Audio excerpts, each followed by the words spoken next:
अब next sentence देखो, this is also very important, सब नाउन्स का ही एरर है, this is also very important. Okay, if pronouns like somebody, anybody, everybody, something, इससे related मैंने आपको सब्जेक्ट वर्ब का भी एरर बताया था फर्स्ट डे जब मैंने क्लास लिया था, क्वेश्चन टैग का भी बताया था.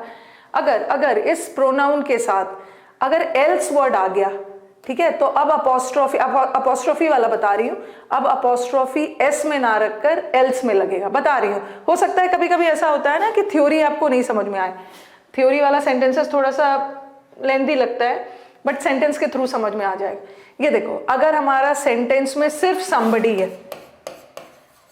somebody है, अगर सेंटेंस में सिर्फ nobody है, ये सब प्रोनाउंस है, somebody है, nobody है, आ गया सेंटेंस में, तो हम somebody nobody के साथ अपोस्ट्रोफी लगाते हैं. हम अपोस्ट्रोफी किस लिए लगाते हैं? अपोस्ट्रोफी पोजेशन बताने के लिए लगाते हैं. जैसे जब भी का के की का सेंस आए, लिखा मैंने somebody's book, somebody's book मतलब किसी की बुक, किसी की किताब, तो जब भी सेंटेंस में nobody somebody आ गया तो अपोस्ट्रोफी इसके साथ लगाओ. लेकिन अगर somebody nobody के साथ else वर्ड आ गया, मैंने लिखा somebody's purse has been stolen, किसी की पर्स चोरी होगी, लेकिन अगर somebody nobody के साथ else वर्ड आ गया, somebody's else मतलब किसी और की पर्स चोरी होगी, यहाँ किसी की पर्स चोरी हो गई और यहाँ किसी और की पर्स चोरी होगी, तो अगर सेंटेंस में अकेला somebody nobody anybody something हो तो अपोस्ट्रोफी उसके साथ लगाओ.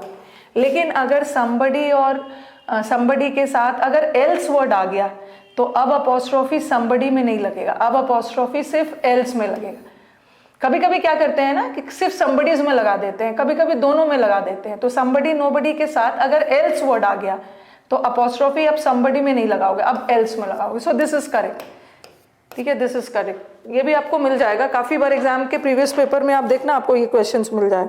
नेक्स्ट, हाँ, और अपोस्ट्रोफी के बारे में एक चीज और आपको याद रखना है कि कभी भी लगातार दो अपोस्ट्रोफी एक साथ नहीं आ सकता है, एंड से जुड़ के आ सकता है. जैसे लिखा मैंने राम्स एंड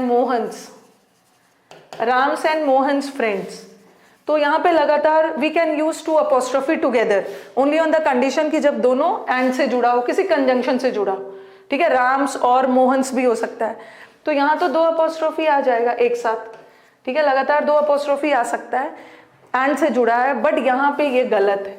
लगातार बिना एंड या और बिना किसी कंजंक्शन से जुड़े दो अपोस्ट्रोफी नहीं आएगा, ये गलत है. अब मुझे बताओ कि इसको कैसे सुधारूं.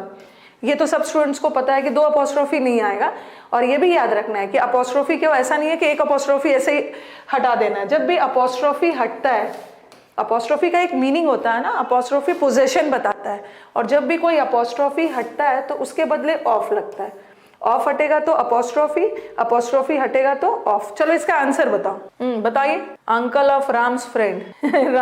राम्स, आपने तो मीनिंग बदल दिया, आपने तो uncle of Ram's friend, Ram's uncle's friend. Ram's uncle's friend मतलब राम के अंकल का friend, uncle of Ram's. Uncle of Ram's कहाँ हो गया और फ्रेंड कहाँ गया? Ram's uncle friend. ये ऐसा नहीं है कि एक अपोस्ट्रोफी हटा दिया, राम अंकल्स फ्रेंड, गलत है. अपोस्ट्रोफी कोई क्लोथ नहीं है कि ऐसे ऐसे लेके काट दिया, काटा है तो उसके बदले ऑफ भी लगाओगे.